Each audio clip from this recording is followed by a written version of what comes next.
Continuem, però, la crònica. Avant el temps, el primer motiu de la insurrecció fou novament ventejat per la suma d'altre fet.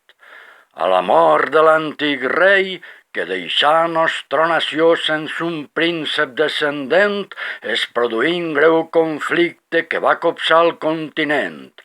Dos eren els aspirants que petien la corona: Felip V, príncep electe per la dinastia borbònica, i Carles III pels Àustries, que ja havien fet història. Però com l'antic rei segons es deia Fadat, el de la casa borbònica successor va anomenar.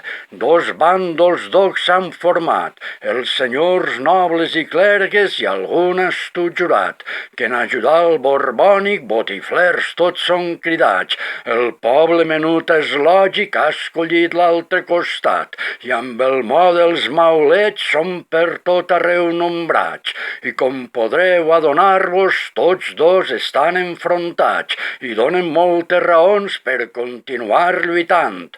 Continuem, però, la crònica perquè us pugueu adonar que la fortuna va i ve, com les ones de la mar.